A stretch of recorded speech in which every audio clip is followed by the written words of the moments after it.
की एंट्री में दे दिए हैं। आप लोगों ने 17 पॉइंट पर जो बात किया था उस पर क्या कहा हाईकोर्ट ने? हाईकोर्ट ने वही ना स्टे आदेश पारित किए। अब जो सुनवाई होगी, अगली सुनवाई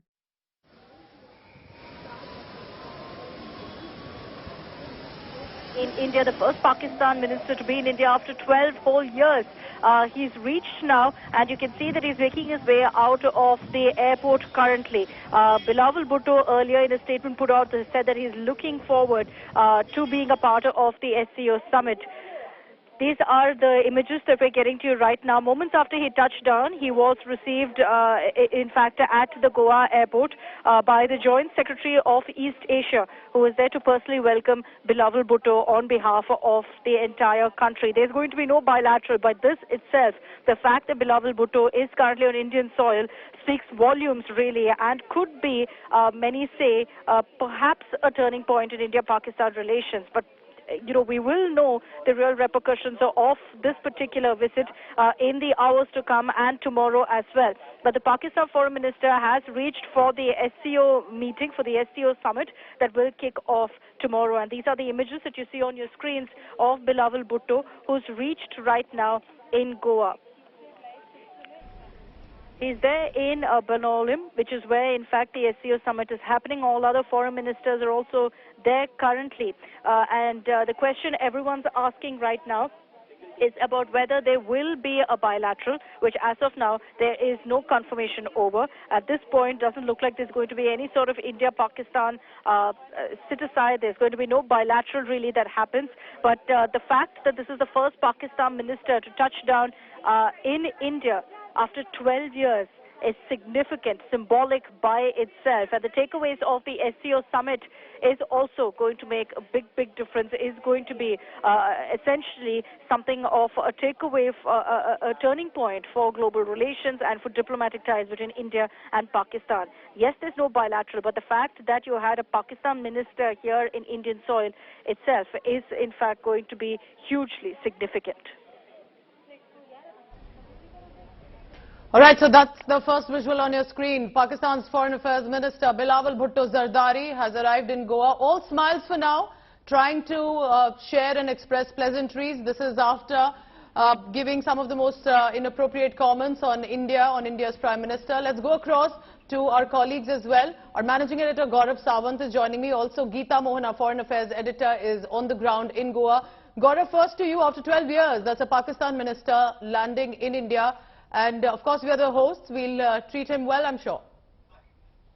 Well, diplomatic niceties and courtesies would be extended to Bilawal Bhutto Zardari. But just before taking off from Karachi, he too said that this is Pakistan's commitment to the Shanghai Cooperation Organization. Yes. It's a multilateral forum. He is coming for a multilateral meeting, and there is no bilateral on the agenda, because you'd recall very recently External Affairs Minister Dr. S. Jaishankar had made it extremely clear you cannot have dialogue with a neighbor that's using terror as an instrument of state policy to bleed you. And if I may quickly, 2014 was when Prime Minister Narendra Modi was in Kathmandu for the SAARC summit. Subsequently, he was to travel to Islamabad for SAARC. But India made it very clear that terror and talks cannot happen simultaneously. Pakistan has had close to 10 years to take action against Hafiz Saeed for the 26/11 Mumbai terror attacks. Pakistan has had a long time to take action against Masood Azhar for Parliament attack, Pulwama attack, Pathankot attack. It's had 30 years time to take action against Dawood Ibrahim Kaskar living in Karachi. This is where Bilawal Bhutto Zardari took off from, but no action has been taken against Dawood Ibrahim for 30 years. So dialogue with India, even though Pakistan is on the verge of bankruptcy, may not be on top of his agenda if he wants to win the next elections in Pakistan. And that explains perhaps his nasty rants against Prime Minister Narendra Modi. Many, of course, would be wondering that we're not most likely having a bilateral meeting between our External Affairs Minister S. Jaishankar and Bilawal Bhutto Zardari. And while we are doing that bilateral talk with Russia and China's foreign ministers, how do you think this will be appropriated? Because many will say, why not have the bilateral meeting? Do you think the reasons that you've given are one of those why the government has decided not to go ahead for now? Well, Pakistan itself downgraded relationship with India by recalling its High Commissioner. You'd recall after India's action on Article 370, which incidentally was the Parliament of India that had taken a very important decision. So Pakistan has actually been cut out and rightly so. Also the fact that India has made it very clear any dialogue with Pakistan would be on Pakistan's illegal occupation of Pakistan-occupied Jammu and Kashmir, including Gilgit and Baltistan. So, you know, when Pakistan talks about plebiscite, again, Pakistan has been repeatedly schooled by Dr. Jaishankar and, of course, others in India, where Pakistan has been told for plebiscite, Pakistan will have to vacate Pakistan-occupied Kashmir, including Gilgit and Baltistan. So all of this wasn't known to Pakistan, or they would try to brush it under the carpet, as would the Pakistani ecosystem in India. And since they've now been faced with a reality check, they will rant about plebiscite, they will rant about Kashmir, they will rant about Muslims in India, but then they're treated with the contempt they deserve. Gaurav, I'll request you to please stay on with me because I want to go on the ground to Goa as well. Our Foreign Affairs editor Geeta Mohan is on the ground. So Geeta, the first visual there of his arrival in Goa, trying to put forth a lot of smiles, pleasantries for now after saying a lot of comments that were nasty in nature against India. But even before he left, he did not really mention India. He mentioned that this was a commitment to the SCO summit. Absolutely. Foreign Minister is coming here in the first place, given the fact that SCO is important to Pakistan. Pakistan is in dire straits financially, and Russia and China are key partners now when it comes to Pakistan. Downgrading of the visit was also not an option. It's the reason why we see Bilawal Bhutto Zardari himself coming earlier. There were speculations about whether if he's going to come or the Deputy Minister Hina Rabbani Khar would be attending the meet. But he's here, and before leaving for Goa, he's already said that only he'll have bilateral meetings only with friendly countries. So certainly a bilateral with India has been ruled out, not because Pakistan does not want it, also because India is not keen on a bilateral with the Pakistani side at this juncture, at this point. Geeta, what happens here on, now that he's arrived, what is the next step on the schedule, on the itinerary? So he will come to Taj Exotica, where all the delegation leaders are staying, and there is a dinner that Dr. Jaishankar is going to host for the leaders in the evening.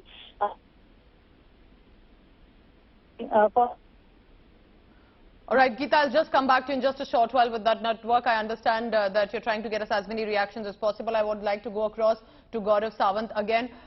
So, Gaurav, at this point, it's also a messaging that India needs to send out, that we will be good hosts, but it's not really pertinent to be sharing a cordial relationship, knowing fairly well what Pakistan has done. How do you think this messaging is by India? Because we are the hosts after all. It's complicated also in a lot of ways, isn't it? So this is India's G20 presidency year. This is also India's SCO presidency year. So it's a very crucial year for India.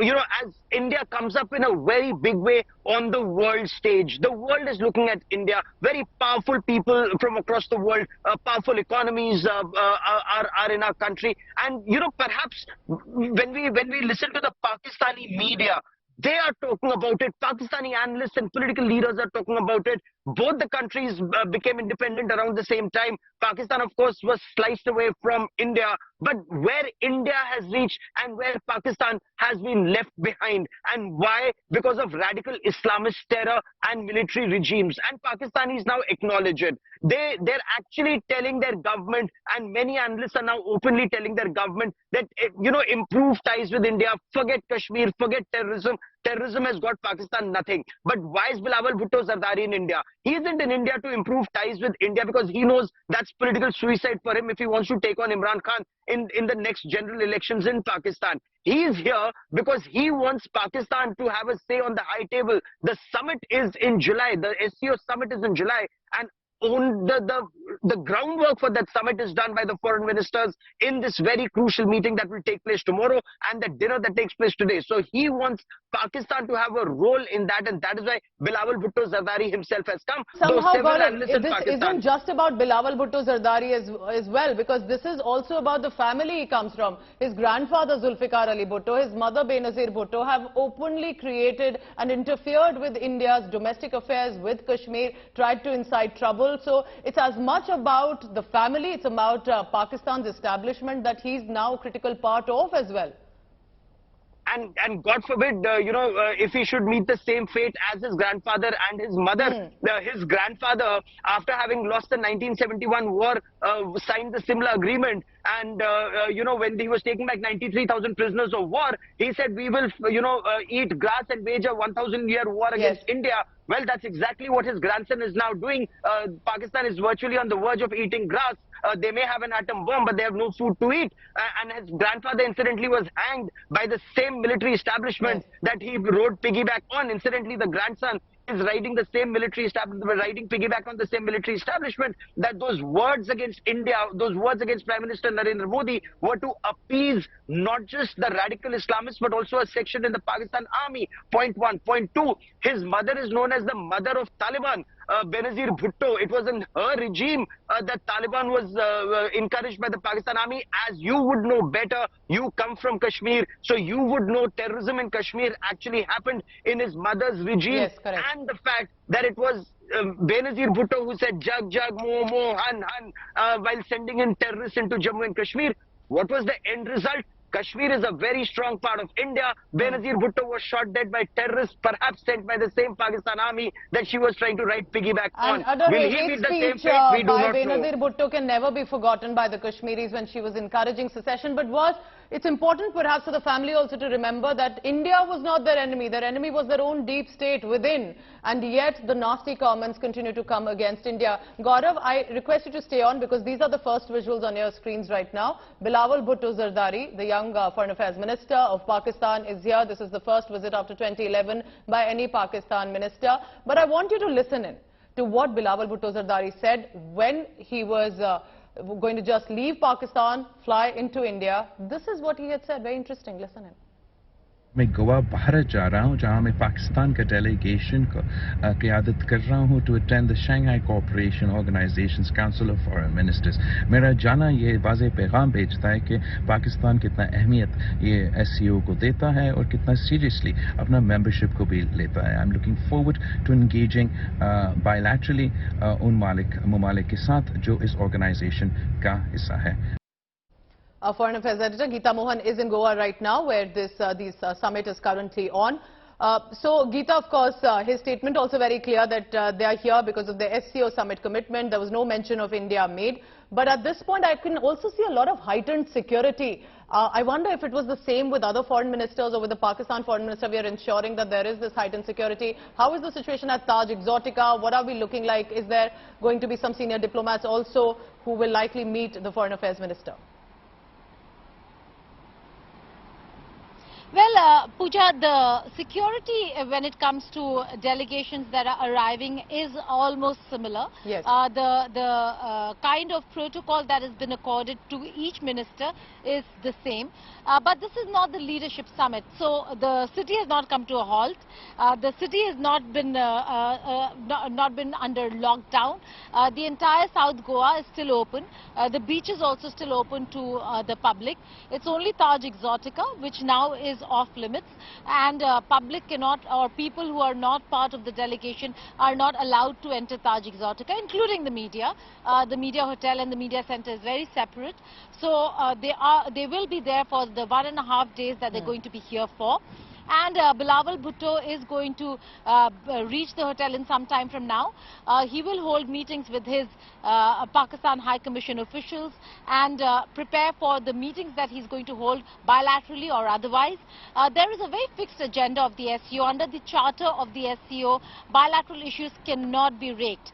So we will, in all probability, see Bilawal raise the issues that he has with India outside of that realm, outside of that forum, either at a press conference or through the interviews that he would be giving to Indian media. There's also Pakistani media that's traveling with him or traveled ahead of him. But it is going to be fireworks, not today, but certainly tomorrow after the SCO meet when the interactions begin with the ministers. We expect a lot of conversations with regards to Pakistan and India. Yes. Wherever there's India and Pakistan in any forum, any meeting, Yes. no matter what the forum says or the founding members say, Pooja, there is a tad bit of the aspect where India-Pakistan take over the narrative and conversations.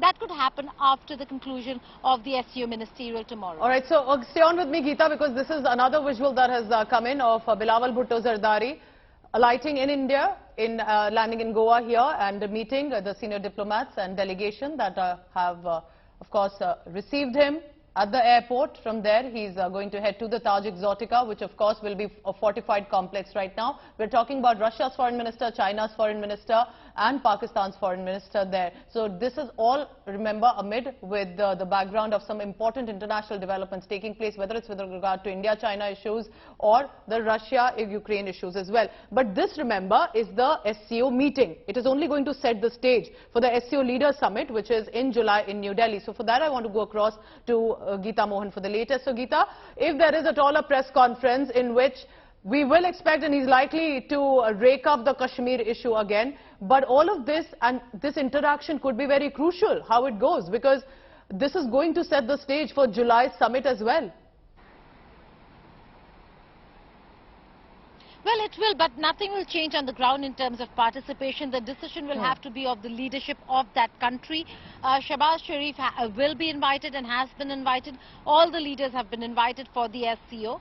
And the decision will lie, this decision is in Pakistan's court. This ball certainly is not in India's court because India as the host has to and has already invited all member states. But the crucial matter over here is not just the fact that it's the SCO, it's also for Pakistan that requires China, Russia, the Central Asian countries to benefit it at a point when it is really struggling financially. Yes. So it doesn't seem like they're going to rile China or Russia who are the founding members of the SCO, Pooja. Eventually, of course, the concluding word that I can say is that I hope Bilawal Bhutto Zardari realizes that he's been invited to India, respects the sanctity of that, and perhaps for a change realizes that there's no point obsessing over Kashmir. Thank you so much, Geeta Mohan and Gaurav Sawant, for the latest on that. I'm wrapping up this bulletin with these visuals. Stay tuned, lots more on the other side as well. Thank you so much for watching.